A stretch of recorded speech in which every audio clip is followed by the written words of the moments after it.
कि एक patient just heart attack हुआ था उसको, और हमने उसको बोला बेड पैन ले लो, मना कर दिया। वॉशरूम में गया, वहाँ स्ट्रेन किया और वहीं पे कोलैप्स हो गया। आपको अपने दिल की धड़कन यूजुअली महसूस होती नहीं है। अगर आपको महसूस हो रही है तो ये प्रॉब्लम है। आजकल के बच्चों में बीपी और कोलेस्ट्रॉल निकल रहा है। अभी आपने सुना होगा पाम ऑयल से बनने वाला पनीर, यूरा से बनने वाला दूध, ये सारी चीज़ें पहले नहीं थी, ये सारी चीज़ें अभी अभी आई हैं। अब ये नींद ना होना, ये हार्ट के लिए कितना हानिकारक है? तो इंसोम्निया के कारण भी वापस वही सारी चीज़ें ट्रिगर होती हैं। आपका हार्ट रेट बढ़ेगा, आपका बीपी बढ़ेगा, ये सारी चीज़ें प्रॉब्लम करेगी। नमस्ते, आपका स्वागत है आज हमारे पॉडकास्ट में वेद संजीवनी हेल्थ टॉक्स, जहाँ पे हम हेल्थ एक्सपर्ट्स के साथ बैठ के कॉमन और अनकॉमन हेल्थ इश्यूज़ पे चर्चा करते हैं।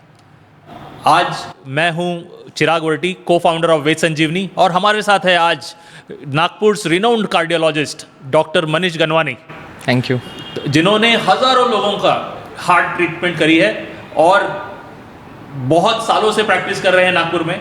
और आज हम एक इंटरेस्टिंग टॉपिक पे बात करेंगे, डाइजेशन और स्लीप का रिलेशन विद हार्ट इश्यूज़। आपके नींद और गट हेल्थ हार्ट से कैसे कनेक्टेड है। सो वेलकम डॉक्टर साहब, thank you for coming. Doctor साहब, हेल्दी दिखने वाले लोग जो स्मोकिंग नहीं करते, ठीक से हेल्थ होती है, बिल्कुल अच्छे दिखने वाले लोग हार्ट अटैक आ जाता है, ये क्यों हो रहा है? तो सबसे इम्पॉर्टेंट चीज़ इसमें ये है कि जो दिख रहे हैं हेल्दी, क्या वो अंदर मेटाबॉलिकली हेल्दी हैं या नहीं, ये भी समझना ज़रूरी है। एनाटॉमिकली आप अच्छे दिख रहे हैं, इसका ये मतलब नहीं है कि मेटाबॉलिकली भी आप फिट हो। मेटाबॉलिकली आपके बहुत सारे पैरामीटर्स जैसे बीपी, शुगर, थायराइड, कोलेस्ट्रॉल, ये सारी चीज़ें क्या रेंज में हैं, ये एक देखना ज़रूरी है। दूसरी इंपॉर्टेंट चीज़ होती है जेनेटिक्स। क्या आपके फैमिली हिस्ट्री है, जेनेटिक्स में आपके हार्ट डिजीज़ की कंप्लेंट्स हैं। ये एक बहुत बड़ा फैक्टर होता है कि बहुत लोगों को जल्दी एज में हार्ट अटैक आते हैं, जिसको हम प्रीमेच्योर एथेरोस्क्लेरोसिस कहते हैं, वो होता है। तो ये सारे फैक्टर्स भी कई बार होते हैं कि जो हमें बता सकते हैं कि यंग दिखने वाले लड़के, यंग लोग जो होते हैं, उनमें भी क्यों हार्ट अटैक्स आ रहे हैं, और हेल्दी दिखने के बावजूद इनका हार्ट क्यों ऐसा प्रॉब्लम कर रहा है। बिल्कुल डॉक्टर साहब, सही कहा आपने। मेटाबॉलिज्म ये डाइजेशन से रिलेटेड होगा? यस, मेटाबॉलिज्म डाइजेशन से बहुत अच्छे से रिलेटेड है। जो आप खाते हैं वो इवेंचुअली आपके बॉडी में एब्जॉर्ब होने वाला है, वही जाके मेटाबोलाइज होने वाला है, तो वही आपके आगे के जो सारे बॉडी के फंक्शंस हैं उसको ही कंट्रोल करने वाला है। इसलिए डाइजेशन एक बहुत इंपॉर्टेंट फैक्टर है जो आपके हार्ट के हेल्थ को, क्या हर एक ऑर्गन के हेल्थ को बहुत अच्छे से ये करता है। अब आज तक हम यही सोच रहे थे कि डाइजेशन सिर्फ वज़न बढ़ाने में कंट्रीब्यूट करता है, बट हार्ट के साथ रिलेशन ये पहली बार सुना है। सर, गैस और हार्ट अटैक, इसके सिम्टम्स एक जैसे हैं क्या? ये बहुत कॉमन सिम्टम रहता है हमारे प्रैक्टिस में कि लोगों को लग रहा है रात में गैस हो रही है, और इवेंचुअली फिर पता चलता है कि वो तो हार्ट अटैक था। तो ये बहुत कॉमन फैक्टर होता है कि लोगों को न्यू ऑनसेट एसिडिटी या न्यू ऑनसेट चेस्ट बर्न, ये बहुत कॉमन फैक्टर या बहुत कॉमन सिम्टम होता है जो हार्ट अटैक के लोगों में देखने मिलता है। तो इसलिए हर बार अगर आपको एसिडिटी लग रही है और यहाँ पे प्रीकॉर्डियल रीजन या एपिगैस्ट्रिक रीजन में अगर बर्निंग सेंसेशंस हो रहे हैं, तो इसको प्लीज़ एक बार चेक करा लें। खास करके अगर आप more than 40 years of age हैं और ये नई नई एसिडिटी आपको शुरू हुई है, तो आपने इन सब पे थोड़ा सा ध्यान देना चाहिए। दूसरा चीज़ होता है कि डायबिटीज़ वाले पेशेंट्स में कई बार जो हार्ट अटैक के सिम्टम्स हैं वो नॉर्मल नहीं आते, छाती में दर्द नहीं होता, वो कई बार ऐसे प्रेजेंट करता है कि उनको सिर्फ जलन होती है, अनईजीनेस होता है, जलन होती है। तो ये भी कई बार खास करके डायबिटीज़ के पेशेंट्स में एक सीरियस इशू रह सकता है कि उन्होंने ये आगे टेस्टिंग करा लेनी चाहिए कि उनको कहीं हार्ट की कोई प्रॉब्लम है या नहीं है। बिल्कुल, आज सबको डायबिटीज़ है, किसको नहीं है, बिकॉज लाइफस्टाइल ही चेंज हो गई। तो ये जो हार्ट बर्न या एसिडिटी की बात हो रही थी, जैसे आप कह रहे थे, ये प्रिकॉशनरी चेक कर देना चाहिए, ऐसे आप बोल रहे हैं? अगर आपको पहले से कभी ये तकलीफ़ नहीं थी और अभी अभी शुरू हुई है, तो एक बार हार्ट का चेकअप होना भी ज़रूरी है। ये इम्पॉर्टेंट लाइन है जो मैं कोट करना चाहूँगा, क्योंकि नए सिम्टम्स अगर आ रहे हैं आपको, तो कोई तो ऑर्गन में प्रॉब्लम हो रहा है, वो कई बार हार्ट भी हो सकता है। जो हम रेफर्ड पेन या फिर अंजाइनल इक्विवेलेंट्स बोलते हैं, वो इस प्रकार का एक तरीके से प्रेजेंट कर सकता है। सर, बहुत बार ऐसे होता है कि हम खाना खाने के बाद पेट भर खाने के बाद धड़कन महसूस होती है, धड़कन ज़ोर की हो जाती है, ये कोई सिम्टम है हार्ट का? बहुत ज़्यादा खाना खाने के बाद अगर आपको बहुत ज़्यादा दम भर रहा है या फिर बहुत ज़्यादा धड़कन महसूस हो रही है या फिर छाती में दर्द हो रहा है, ये सारे सिम्टम्स हो सकते हैं कि आपके हार्ट के नसों में ब्लॉकेजेस हों। मेनली इसको पोस्ट प्रैंडियल एंजाइना ये टर्मिनोलॉजी दी गई है हमारे बुक्स में, और ये एक इम्पॉर्टेंट सिम्टम है क्योंकि हम ये मानते हैं कि अगर ये हो रहा है आपको तो आपके हार्ट के नसों में ब्लॉकेज होने के चांसेस ज़्यादा हैं। इसका रीज़न ये है, जब आप खाना खाते हैं तो आपका जो ब्लड फ्लो है वो मेनली गट के तरफ जाता है, उसको मेटाबोलाइज करने के लिए सारा ब्लड वहाँ जाना शुरू होता है। जो रिक्वायरमेंट हार्ट की बढ़ती है वो जो ब्लड जा रहा है उससे फुलफ़िल नहीं हो पाती, और अगर ब्लॉकेजेस रहते हैं तो वो जो एरिया है उसको ब्लड सप्लाई कम मिलने के कारण पेन शुरू होता है, घबराहट शुरू होती है, धड़कन महसूस होना शुरू होती है। ये सारे सिम्टम्स तब आ सकते हैं। तो अगर आपको ऐसे कोई सिम्टम्स हैं तो आपने एक कार्डियोलॉजी चेकअप तो ज़रूर कराना ही चाहिए। क्योंकि लोगों को ऐसा लगता है कि खाना खाने के बाद अपन स्लो डाउन हो जा रहे हैं या कुछ हो रहा है, लेकिन हार्ट के साथ ये कनेक्शन बहुत कम लोग बना पाते हैं। सर, आजकल एंग्जाइटी ये बहुत कॉमन वर्ड हो गया है और लोगों को पैनिक अटैक आते हैं, एंग्शियस हो जाते हैं, एंग्जाइटी बढ़ जाती है, ये बहुत सुनाई दे रहा है। तो ये कोई हार्ट से रिलेटेड है? Anxiety in itself is a problem, तो इसलिए हम साइकेट्रिस्ट के पास तो जाते ही अगर हमें बार बार एंग्जाइटी हो रही है। लेकिन ये कई बार हार्ट के रिदम के साथ भी होता है।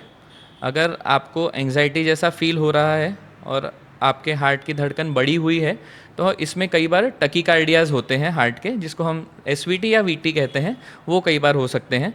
तो ये एक इम्पॉर्टेंट फैक्टर होता है अगर पेशेंट को घबराहट या एंग्जाइटी बार बार हो रही है, खास करके जब वो सिर्फ रेस्टेड स्टेट में हो, कोई स्ट्रेस ना चल रहा हो, ऐसे अगर स्टेट में अगर उनको कुछ घबराहट या एंग्जाइटी हो रही है तो उसका एक कार्डियोलॉजी चेकअप भी होना चाहिए।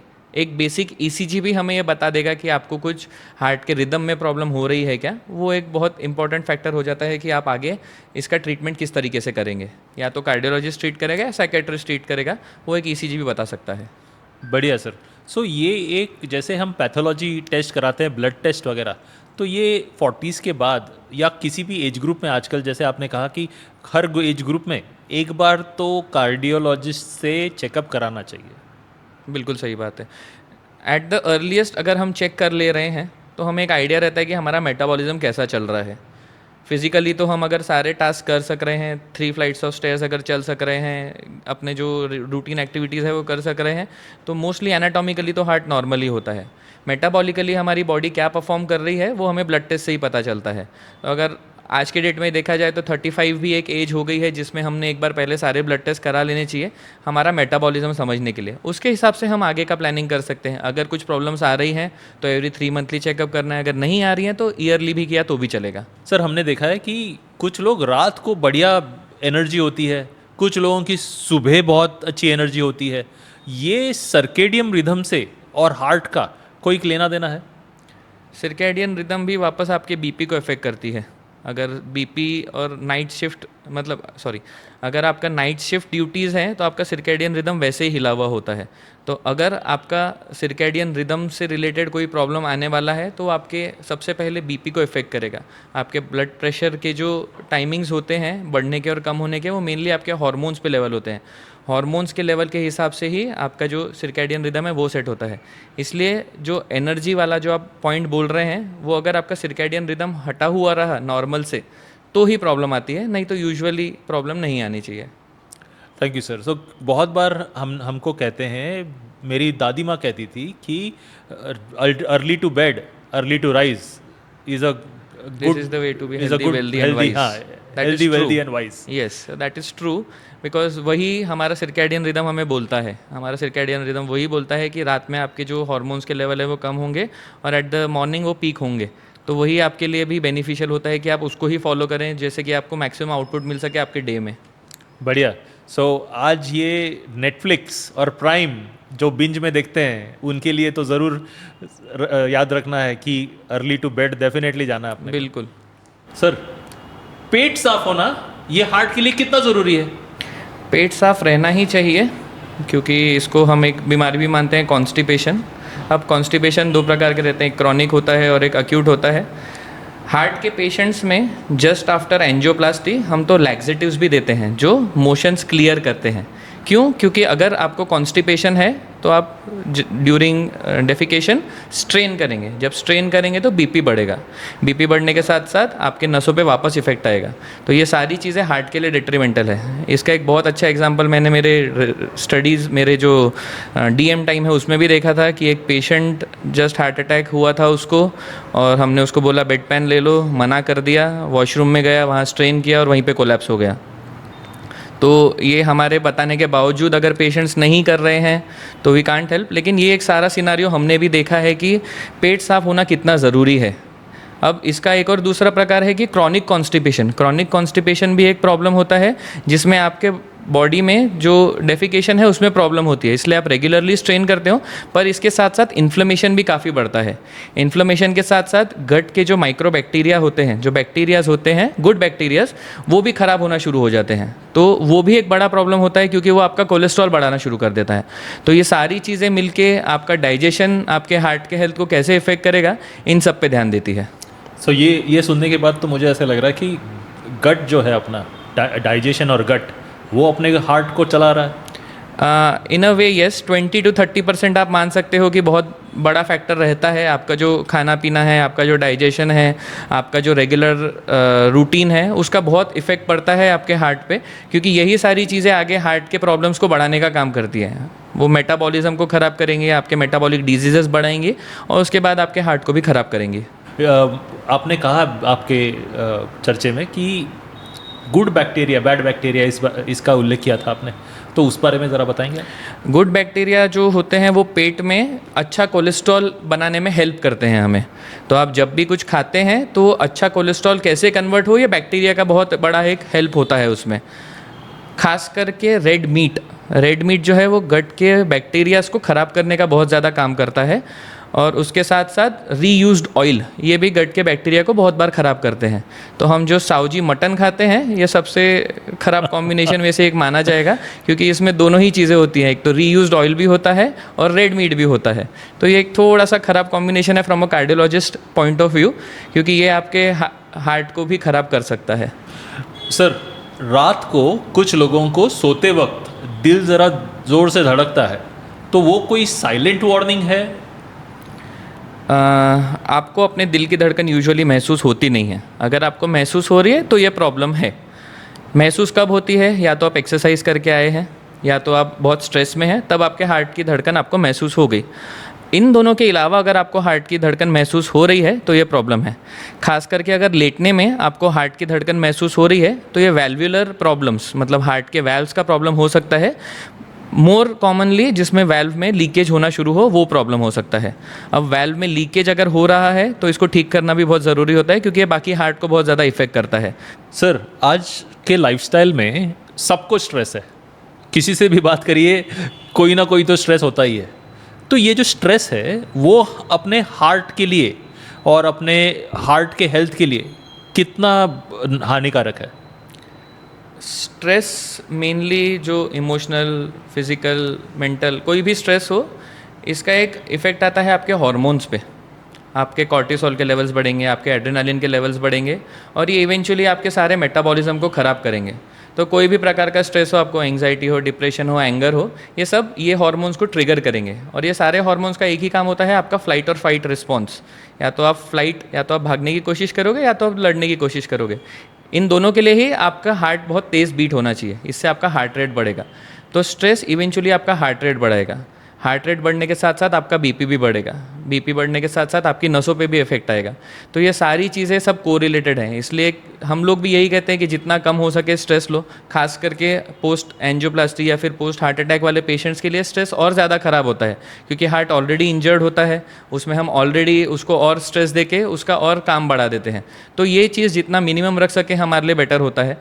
तो इसलिए स्ट्रेस एक one of the major factors है कि आपको हार्ट अटैक कब हुआ है या फिर कब हो रहा है, क्योंकि anger itself can increase the risk of heart attack by 4x।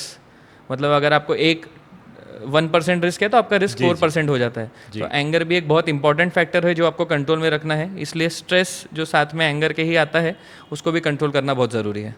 बढ़िया। तो ये एक बहुत वैलिड पॉइंट कहा आपने कि जो अपने एंसेस्टर्स अपने अपने को कहते थे कि हमेशा हंसते रहिएगा, बिल्कुल वो अडॉप्ट करना चाहिए हमने। Absolutely true, laughter is the best medicine. आजकल के बच्चों में बीपी और कोलेस्ट्रॉल निकल रहा है, ये तो पहले था ही नहीं, और आजकल बहुत शॉकिंग न्यूज़ समझ में आ रही है। ये क्यों हो रहा है सर? अभी आपने सुना होगा पाम ऑयल से बनने वाला पनीर, यूरा से बनने वाला दूध, ये सारी चीज़ें पहले नहीं थी, ये सारी चीज़ें अभी अभी आई हैं।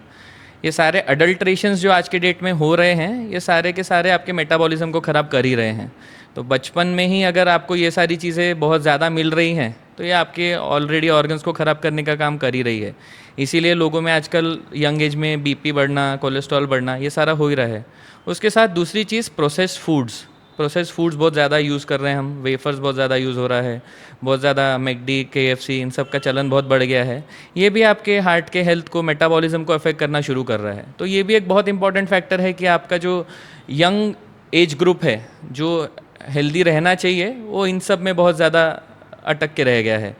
तीसरा एक इम्पॉर्टेंट फैक्टर है सीडेंटरी लाइफस्टाइल। आज की डेट में देखा होगा आपने, मोबाइल्स सर हर बच्चे के पास हैं, आईपैड, PS4 सबके पास है आज के डेट में, और यही सबसे ज़्यादा यूज़ हो रहे हैं। इसलिए सीडेंटरी लाइफस्टाइल बहुत ज़्यादा बढ़ गया है बच्चों में। जो बाहर जाके खेलना पहले इंपॉर्टेंट हुआ करता था हमारे रिक्रिएशन के लिए, वो आजकल घर में ही पूरा हो जाता है सारी चीज़ों की वजह से। तो वो भी एक इम्पॉर्टेंट फैक्टर है कि ये सारी चीज़ें और बढ़ रही हैं। तो इससे मुझे गली क्रिकेट की याद आती है, जहाँ please. गली है, हर गलियों में चलिए सारे जल्दी खेलते बच्चे क्रिकेट खेलते थे। शीशा टूटता था, भाग के बॉल ले आते थे, तो शायद से that was contributing to our health. Yes, हमें भागने वक्त वापस हमारा हार्ट यूज़ करना पड़ता था फुल फोर्स में, तो हार्ट को और स्ट्रॉन्ग बना देता था वो। बिल्कुल। तो मुझे लगता है कि बच्चों ने डेफिनेटली देखना चाहिए, और माँ बाप ने तो देखना ही चाहिए, पेरेंट्स ने अपने बच्चों के थाली में कि क्या खा रहे हैं। ट्रू सर, बहुत बार सुबह सुबह हमको लोग मिल जाते हैं जिनका मूड ख़राब होता है, पूछने पे पता चलता है नींद नहीं हुई।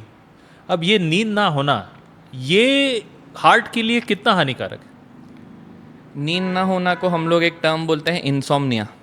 इंसोम्निया वापस एक इन्फ्लेमेटरी स्टेट हो जाता है, जहाँ पे आपके बॉडी में ओवरऑल एक जनरलाइज्ड इन्फ्लेमेशन होता है। इन्फ्लेमेशन कोई भी प्रकार का अच्छा नहीं होता शरीर के लिए। इन्फ्लेमेशन हो रहा है मतलब साथ में बुखार वगैरह भी रह रहा है, लेकिन ये उस लेवल का इन्फ्लेमेशन नहीं है, इसलिए बुखार नहीं फील होता, लेकिन इन्फ्लेमेशन होता है।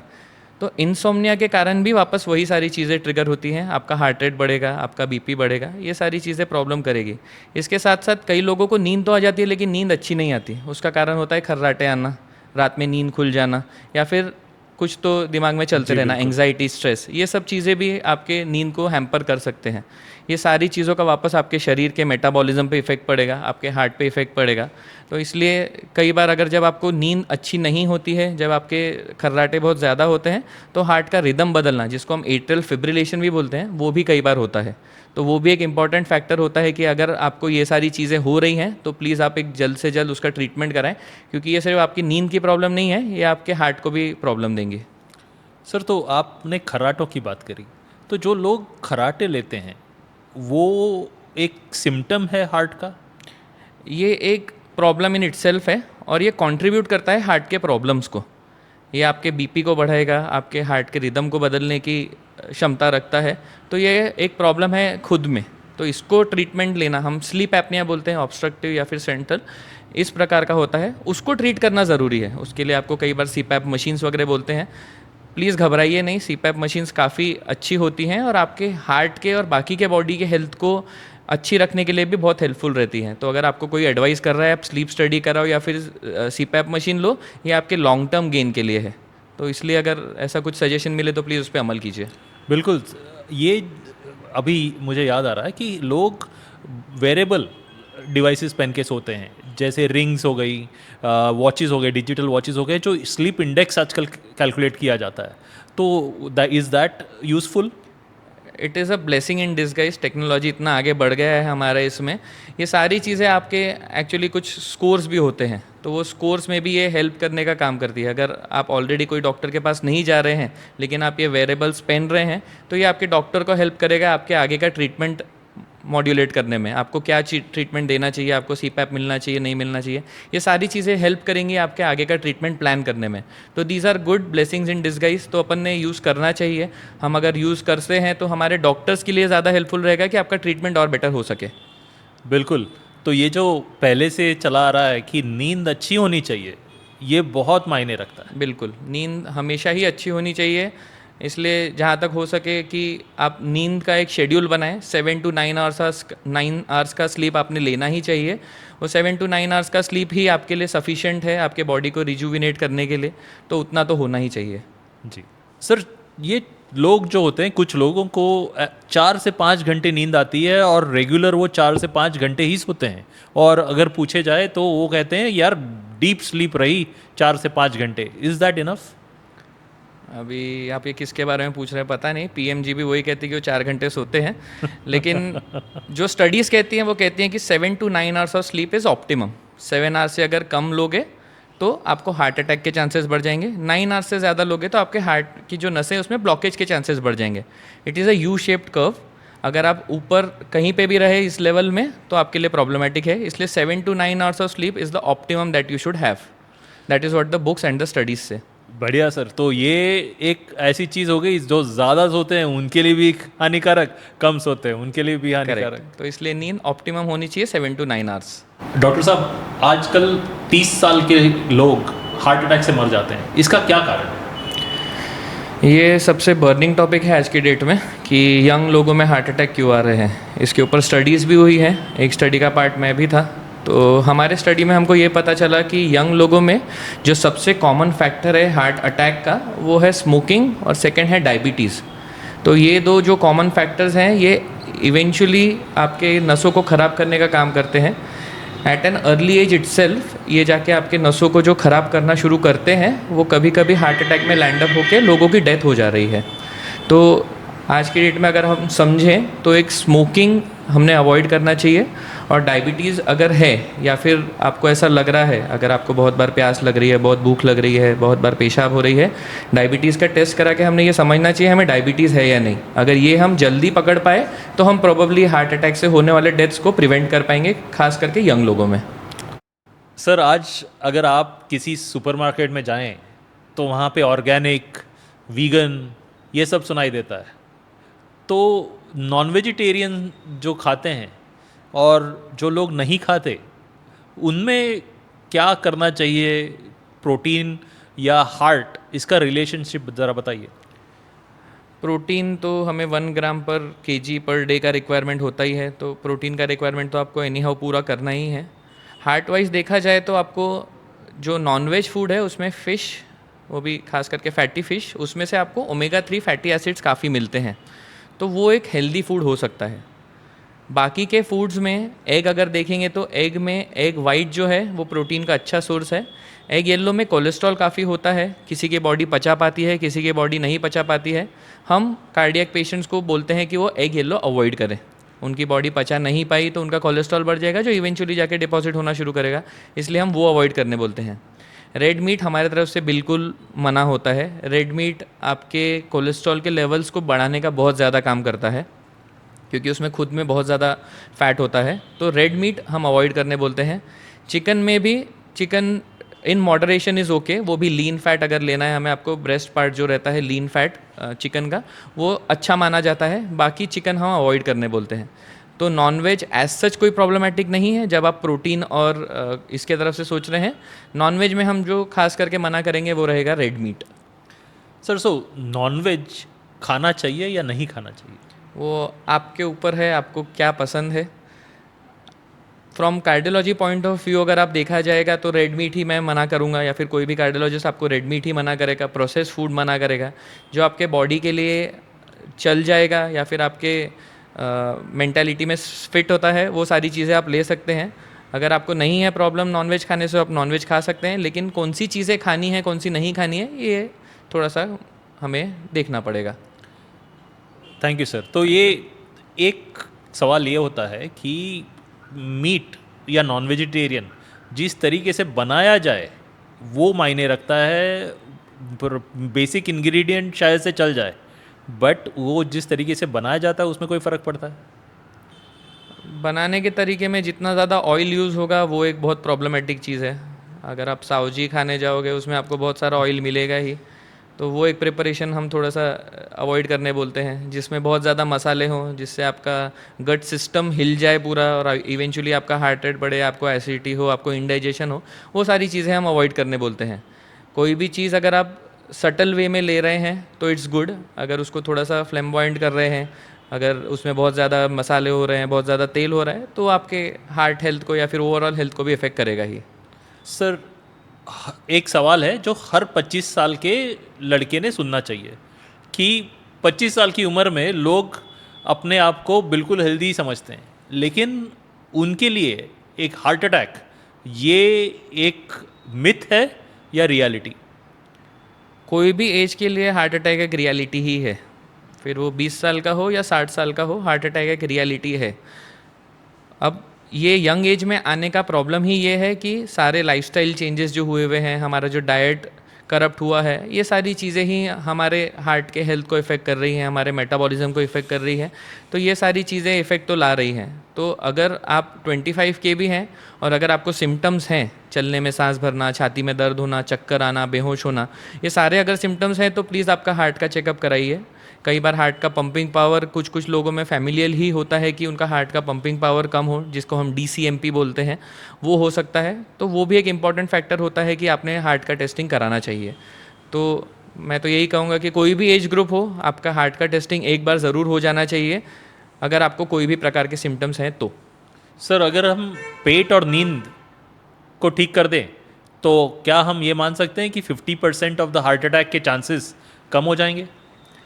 पेट और नींद दोनों ही आपके मेटाबॉलिज्म को इफ़ेक्ट कर रही है।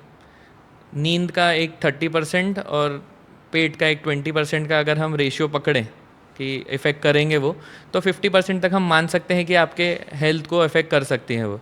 तो अच्छी नींद और अच्छा पेट, ये आपका चांसेस ऑफ हार्ट अटैक 50% कम कर सकते हैं, अगर ये सब सही चला तो। बाकी के रिस्क फैक्टर्स अगर आपके कंट्रोल में हैं तो ये फैक्टर्स भी आपको कंट्रोल में रखना, या फिर अपने ये सारे फैक्टर्स भी आपको मैनेज करना आना चाहिए, क्योंकि ये भी आपके हार्ट अटैक के रिस्क को काफ़ी कम कर सकते हैं। डॉक्टर साहब, शुक्रिया आपका, इतना आपने टाइम निकाला हमारे दर्शकों के लिए और बहुत सारी बातें हुई हार्ट रिलेटेड। सो याद रखिएगा, ये वेद संजीवनी हेल्थ टॉक्स, जहाँ पे हम हर कॉमन और अनकॉमन हेल्थ इश्यूज़ पे बात करेंगे। और आज हमने सीखा कि हेल्थ और हार्ट हेल्थ ये नींद और गट हेल्थ से बिल्कुल कनेक्टेड है। सो मिलते हैं नेक्स्ट एपिसोड में, और आपको अगर ये अच्छा लगा हो तो कमेंट, शेयर और लाइक करिएगा।